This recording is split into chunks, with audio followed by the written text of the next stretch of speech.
대주주 양도세 기준이 50억 원으로 유지되면서 코스피는 천국의 계단을 걷고 있습니다. 또다시 사상 최고치를 갈아치웠는데요. 이젠 코스닥도 천스닥을 터치할 수 있을지 관련 뉴스부터 만나보시죠. 오늘 우리 증시는 대주주 양도세 기준이 현행대로 유지되고 이번 주 목요일 새벽에 있을 미 연준의 FOMC에서 올해 첫 금리 인하 가능성에 대한 목소리들이 나오면서 투자 심리가 한층 개선됐습니다. 하지만 코스피와 코스닥 두 지수의 희비는 교차하고 있는데요. 먼저 구윤철 부총리는 주식 양도세 부과 대상인 대주주 기준을 현행 50억 원으로 유지한다고 밝혔습니다. 당초에 정부가 10억 원으로 강화하려 했지만 시장 반발이 거세자 정책 기조를 바꾼 건데요. 정책 불확실성이 이렇게 해소되면서 증시에도 훈풍이 불고 있습니다. 여기에 기업 성장 집합 투자 기구 이른바 BDC의 도입도 국회 문턱을 넘으면서 주목받고 있습니다. BDC는 이렇게 일반 개인이 상장된 펀드 지분을 통해서 비상장된 벤처나 스타트업에 간접 투자할 수 있는 제도인데요. 자본시장에 새로운 투자 경로가 열리면서 벤처업계의 유동성 공급 전망이 부각되고 있습니다.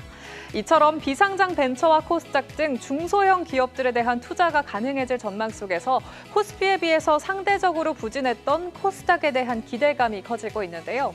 이재명 정부 출범 이후에 코스피가 이렇게 22.5% 오르는 동안 코스닥은 12.9%의 상승에 그쳤습니다.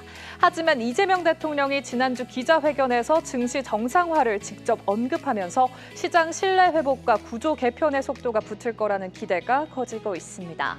특히 연초 이후에 국내 주요 업종의 ETF 상승세를 확인해 보시면 바이오 업종의 반등이 특히나 눈에 띄고 있는데요.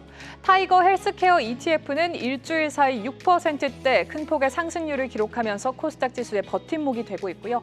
그리고 한편 증권가도 코스닥의 추가 상승 가능성을 긍정적으로 보고 있습니다. 이상준 NH투자증권 연구원은 정부가 2030년까지 연간 40조 원 규모의 벤처 투자를 목표로 제시했다면서 이 벤처의 비중이 높은 코스닥이 수혜를 볼 가능성이 크다고 짚어냈고요. 노동길 신한투자증권 연구원 역시 연준의 금리 인하 가능성 그리고 R&D 세액공제 정책이 맞물리면서 성장주의 포트폴리오에 코스닥을 추가할 적기라고 분석했습니다. 이처럼 대주주 기준 유지, BDC 도입, 그리고 정책 드라이브까지 증시의 제도적인 모멘텀들이 더해지고 있는데요. 코스피가 기록을 새로 쓰는 사이 상대적으로 저평가됐던 코스닥, 오늘도 외국인이 유가증권 시장에서 매수 우위를 보이면서 지수를 끌어올리고 있지만 코스닥은 1,000억 원어치 매도에 나섰습니다. 향후 정책과 수급에 두 날개를 달고 천스닥의 시대를 열어갈 수 있을지 잠시 후에 전문가분들의 투자 의견 들어보시죠. 다음 시그널도 체크해볼까요?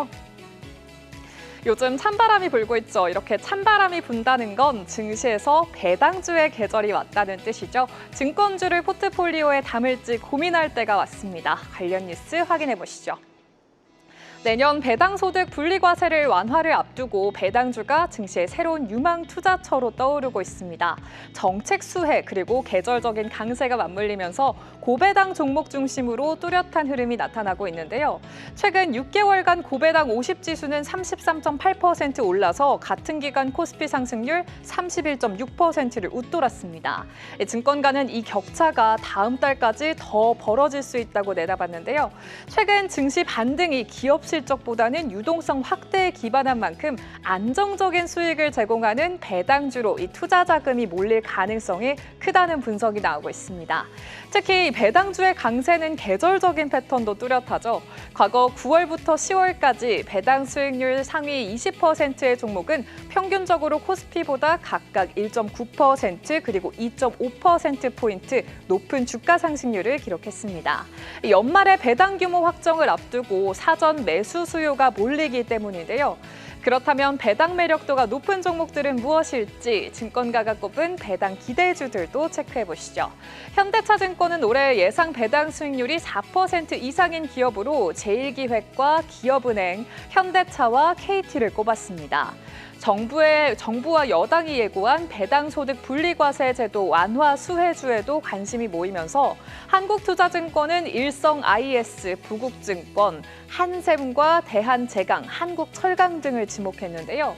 배당 확대 요인이 크고 세제 혜택을 받을 가능성이 높다는 평가가 제기되고 있습니다.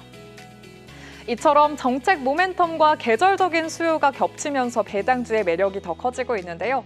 특히 내년에 이 배당 소득 세율이 완화된다면 투자 규모에 비례한 실질 수익률 상승 효과도 기대할 수 있겠고요. 또 연말로 갈수록 배당주 중심의 강세장이 이어질 수 있을지 전문가분들이 보시는 배당주 탑픽은 과연 어떤 종목일지 잠시 후에 들어보시죠. 마지막 시그널도 체크해 보시죠. 거침없는 로봇주의 상승, 하지만 이상과 현실 간의 간극을 우려하는 시각도 있는데요. 로봇주의 호재와 악재 뉴스로 체크해 보시죠. 내년 3월에 노란봉투법 시행을 앞두고 국내 로봇 산업이 새로운 기회를 맞을 수 있다는 기대감이 커지고 있습니다. 정부는 로봇과 자율주행 관련 규제를 대폭 완화하는 정비를 하겠다고 밝혔는데요. 자동화와 무인화 수요가 늘어나면서 로봇주에 대한 시선이 다시 쏠리고 있습니다. 노란봉투법이 내년 3월 10일에 본격 개선되고 시행되죠. 기업 입장에서는 인건비 부담과 노동 유연성 저하가 불가피해지는 만큼 자연스럽게 로봇과 스마트 팩토리 도입에 속도를 낼 수밖에 없다는 분석이 나오고 있는데요.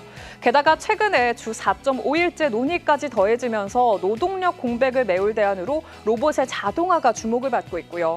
지난주 휴머노이드 로봇 산업 비중을 확대할 전망에 7% 급등했던 테슬라를 비롯해서 아마존과 마이크로소프트, 엔비디아 등 글로벌 빅테크 기업들도 이미 차세대 AI 전쟁터로 휴머노이드를 지목하면서 투자를 늘리고 있습니다. 우리나라도 K-휴머노이드 연합을 출범시키면서 대응에 나섰는데요. 40여 개의 기업과 대학, 연구기관들이 참여해 총괄위원회를 꾸리고 협력을 강화하고 있습니다. 정부는 R&D와 인프라 예산을 지원하고 연내 휴머노이드 펀드를 출시해 스타트업과 인재 육성에도 나설 계획이고요. 삼성과 LG, 현대차 등 대기업들도 내년 1월에 CES 2026에서 휴머노이드 로봇을 공개할 예정이라 시장의 기대는 더욱 커지고 있습니다. 다만 풀어야 할 숙제들도 많은 상황이죠. 현재 한국의 핵심 부품 국산화율은 감속기가 35.8%, 모터가 33.8%, 센서가 42.5%, 제어기가 47.9%에 그치고 있습니다. 감속기만 해도 일본산 점유율이 70%에 달하고 모터와 제어기의 절반 이상도 일본과 중국에 의존하고 있습니다. 반면에 중국 같은 경우에는 정부 차원의 대규모 투자를 바탕으로 산업용 로봇 국산화율을 2018년 27%에서 지난해 47%까지 끌어올렸고요. 서부 드라이버 국산화율은 90%에 달하고 있습니다. 한국의 지원 규모가 1조 원 남짓인데 불과에 비해서 중국은 188조 원 규모의 펀드를 조성한 점도 대비되는 대목인데요. 이처럼 노란봉투법의 시행과 정부의 규제 합리화는 로봇 산업의 도입을 앞당길 호재가 될 수 있지만 부품과 AI 생태계가 국산화되지 않으면 결국 해외 기술에 종속될 수 있다는 우려감이 대두되고 있습니다. 앞으로 정책 지원과 민관 투자 그리고 국산 부품의 경쟁력, 이 세 축이 얼마나 빠르게 맞물리느냐가 K-휴머노이드 도약의 성패를 가를 것으로 보이는데요. 향후 로봇주 투자 전망 함께 들여다보시죠. 오늘장 마켓 시그널 체크해봤습니다.